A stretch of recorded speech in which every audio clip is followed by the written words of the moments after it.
Yung bata, Brad, naawa rin ako sa bata, Brad. Kita mo siguro yung kalagayan ng bata, no? Hina yun, Brad. Hina yung katawan ba?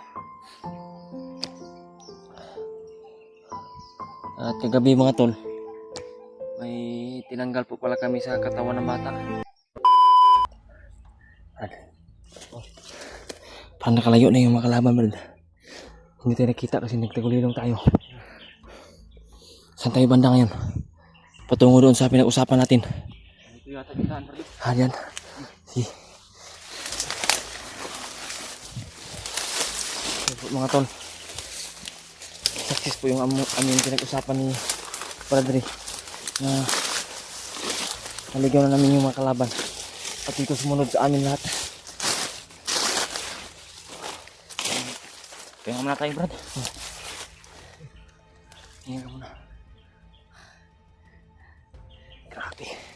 Daming sumunod sa amin. Buti sana kung walang sumunod sa kanila, Brad. Para nagkuhan ako eh. Nangamba ako. Baka natamaan sila ng putok kanina ba. Di kaya sila natamaan. Nakita mo, Brad? Natamakbo sila, Brad? Nakita ko sila. Grabe ang lakas ng putok na yun ba. Iwan ko kung anong putok yun.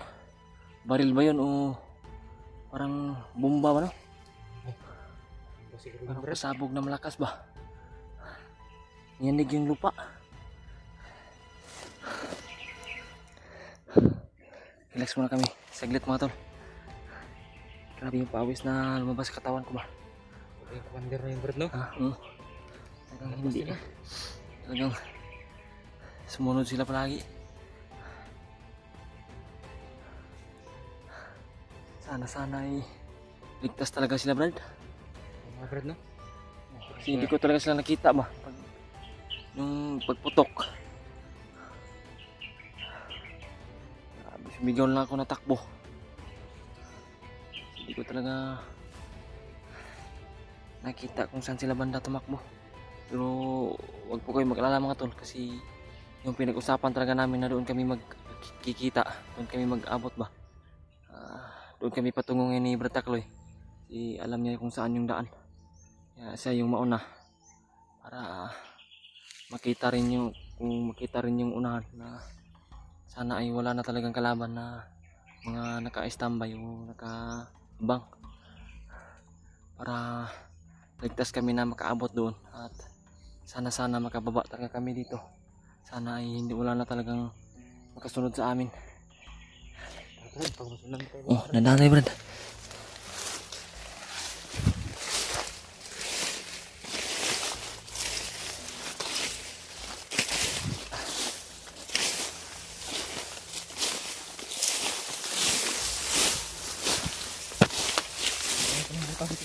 Ha? May butas?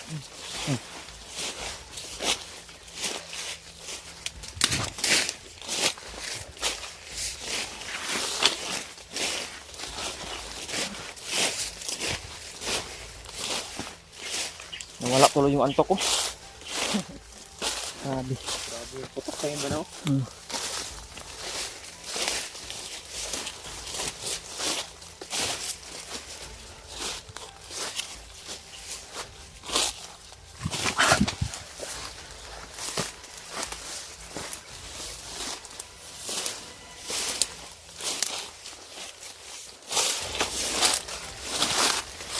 Mga tol, pagdasan po na yung kaligtasan namin dito na makalabas sana kami na ligtas po, walang mangyayari sa amin.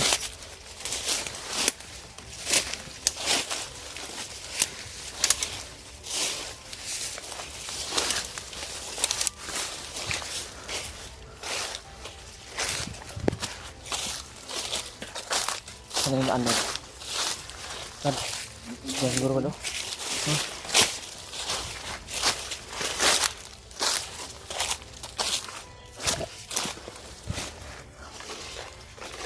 Salamat talaga mga tol. Yung kasama ko si Brad Takloy napakabilis din gumalaw at kabisado na rin itong area na ito. Yung location na ito ay kabisado niya. Hindi kami mahirapan ngayon sa paghahanap saan kami magkikita na Padre at ng bata.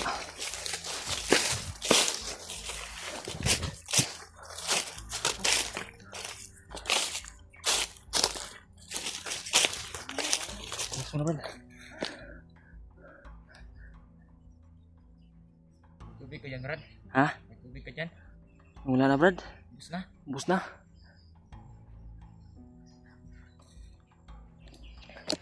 Inuuhaw ka na? Sana Brad, makalabas talaga tayo Brad. Para makakuha tayo ng tubig ba? Sana may makita tayong pwede na pagbilhan. Wala kang alam Brad na mga daan Brad na palabas Brad? O meron? Meron, Brad. Meron? Sabi natin si Brad Janry, ay Brad Ray mamaya. May alam ka pala na daan. Sana walang bandido na nakaabang no. Sana nga, Brad. Sobrang hirap na talaga.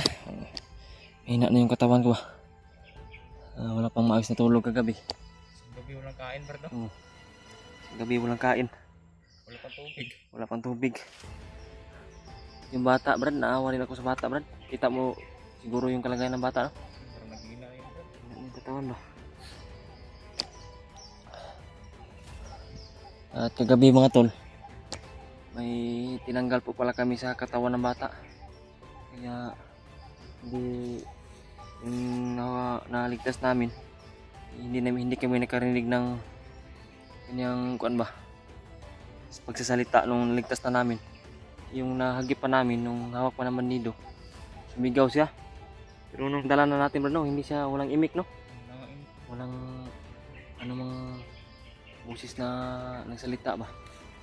Buti kagabi may nakita kami na may natanggal kami sa katawan niya, pero di lang namin sasabihin mga tol kung ano yun, para din sa safety ng bata.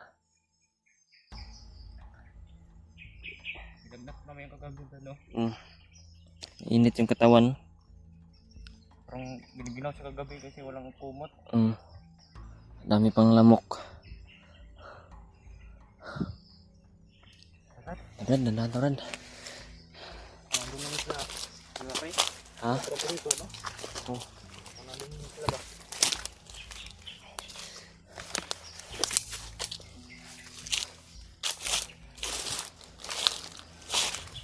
Nandun lang Brad ha. Tingnan mo Brad, baka may mga kalaban Brad ha. Pero sa tingin ko talaga yung kalaban ay naligaw na natin. Naligaw na yung sila, Brad, no? Oo.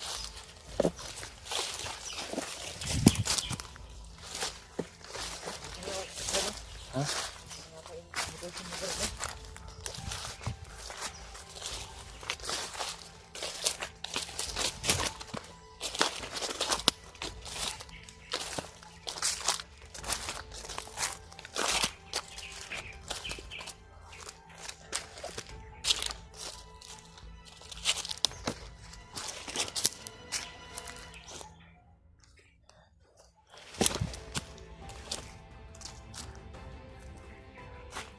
Ayun ako na dito Brad.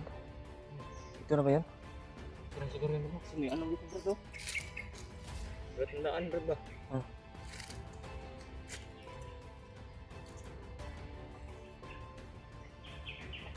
Dalawa ngayon, no? Ayan. Yung kaba ng dibdib ko ba malakas ba? Tingnan natin yung dyan sa unahan. Test muna natin Brad.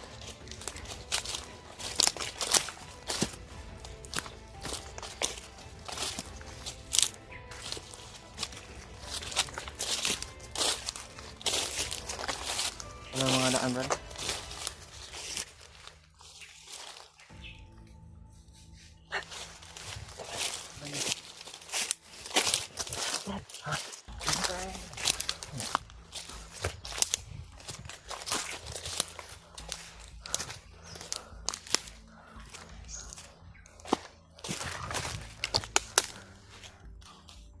Tago lang Brad.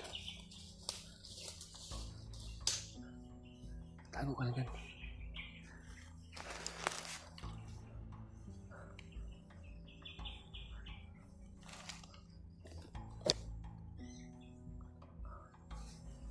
Kasi po mga tol, yan yung palatandaan namin.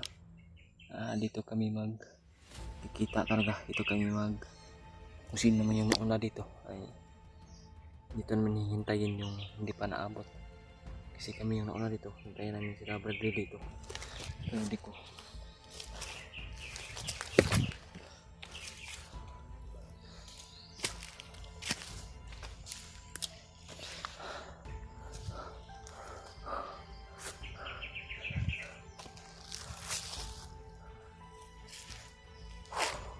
Uy!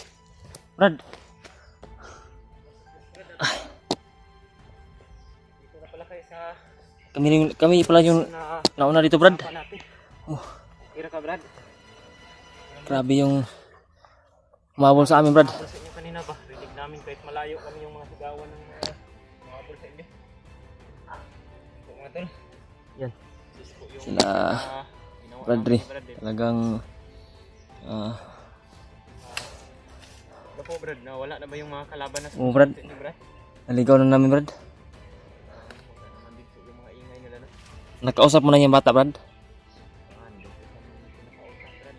Para matutuma ito sa mga putok. Tuma ka. Hindi pa yan. Pero nakuha na natin yung kuwan kagabi. Patanggal na natin. Yung device ba yun? Oo. Detect ba yun ng mga kalaban? Yan po, mga tol. Kita nila kung saan matatagpuan ng bata. Sinabi na po ni Brad kung ano yun. Parang kakaiba yun, mga tol. Kasi mga supporter na nagsasabi, Parang gawa ng demonyo ba. Parang yun yung palagi na sundan kami kasi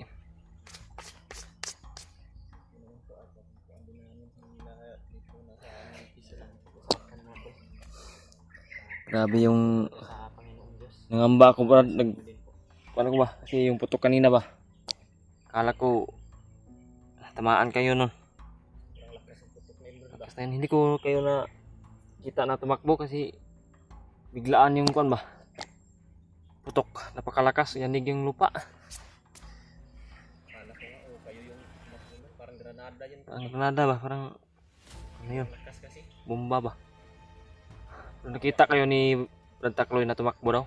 Yeah, yun na bawasan yung pangamba ko. Brad, matuturo ba yung sabi mo, Brad, na itong location na ito na napag-usapan natin, malapit na yung kasada dito. Brad, mga 2 oras na yung nalakarin, Brad. Tinanong ko siya, Brad. Talagang ligtas ba yung dadaanan natin na patungo doon sa sabi niya na kuan? Ligtas naman daw. Ewan ko, Brad, baka nakaharang doon mga bandido ba? Pero yun yung daanan na shortcut. Makababa tayo sa bayan sa agad. Tangan, mga 2 oras lang maglalakad na. Yung mga nakaharang doon.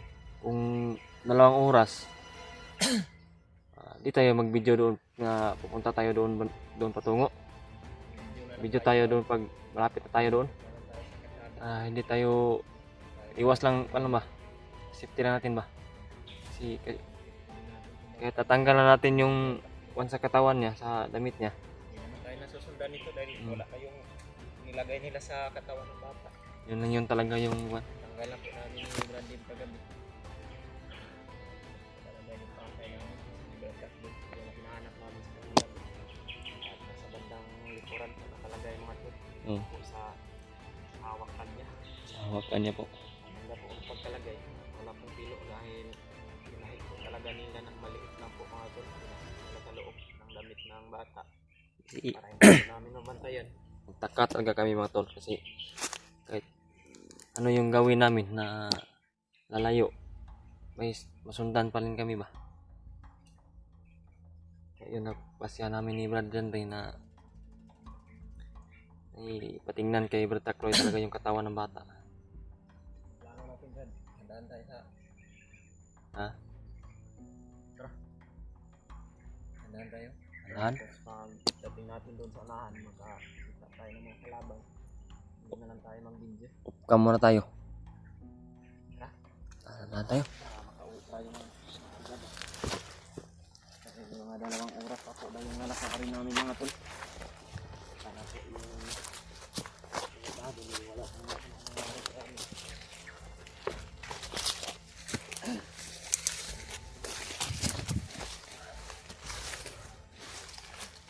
Ito, Brad.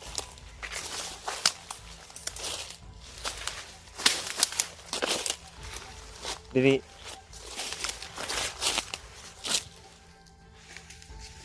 Doon ka sa kuan. Bakla. Huwag kang maglala. Ligtas din tayo. Huwag matakot ha.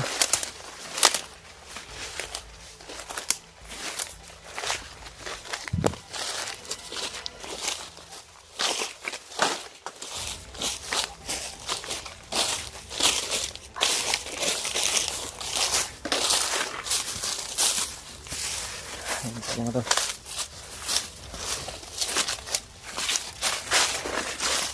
Kawawa talaga yung bata. Talagang walang kibo ba, walang imik. Natakot talaga ito.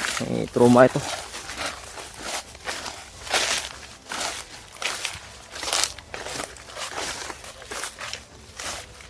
Brad, ito, silipin mo muna dyan. Alam mo yung daan na sinasabi mo kung wala pang nakaharang.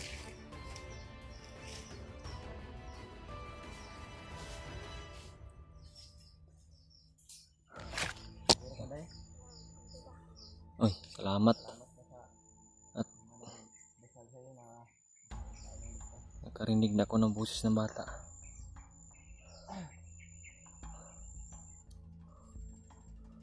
Tuod ka, tuod ka ba sa inyong balay? Kung makababa ka ulit sa pasada ba? Pero yung kanyang mga sagot sa amin ay may tuldok, wala nang kan ba karugtong yung sagot niya. Para namin po pagsabihan ni Bradley ng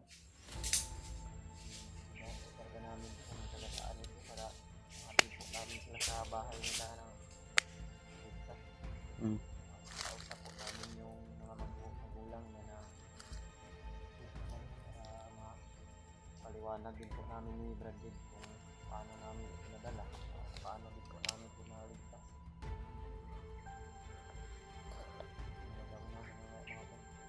Brad, saman.